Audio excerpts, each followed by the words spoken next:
સાહેબે કીધું કે ચંદ્રેશભાઈને ત્યાં જઈને ઇસ્ત્રી લઈ આવો, પણ સાહેબે એ પણ કીધું કે ઈ નહીં બોલવાનું.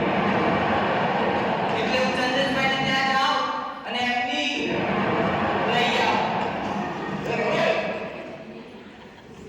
અરે ચંદ્રેશભાઈ, હું તમારે ત્યાં જતો હતો હમણાં. શું છે મહારાજ? કશું કામ પડ્યું? હા, મને તમારી સ્ત્રી જોઈએ છે.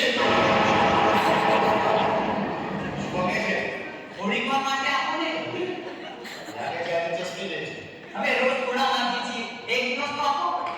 શું બોલે? અરે યાર, આ બોલવાનું કઈ કામ નથી. તને ખબર છે શું વાગે છે? મેં જ મંગાવી છે.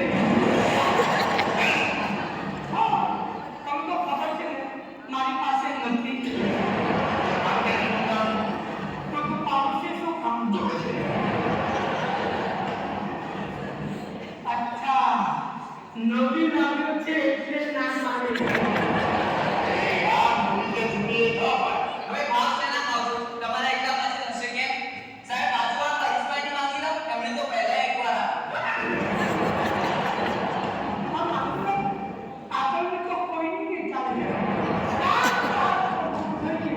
શું કહે છે?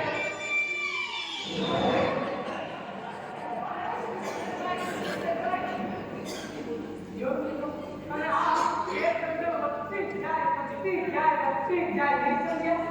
દાખલો નંબર 2 જુઓ.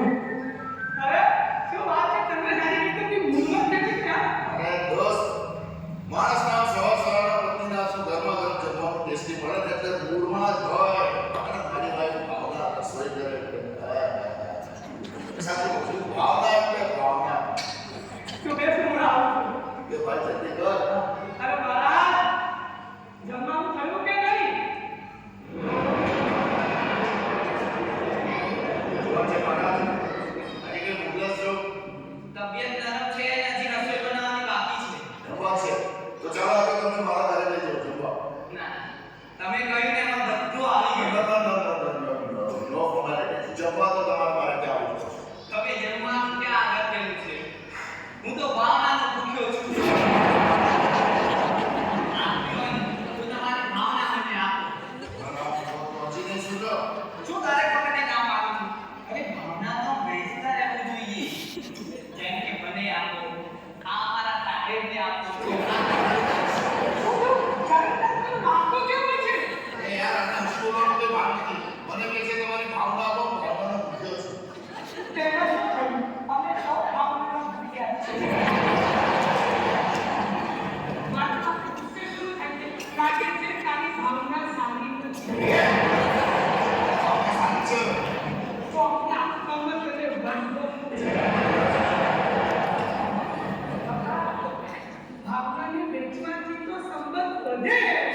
ઘી વધારવો મારે સંબંધ. અરે ભાવના માંગીએ તો ફટકે છે સાહેબ. તો ભરપૂર હેરાન ખોર. હવે મારી વાઈફનું નામ છે.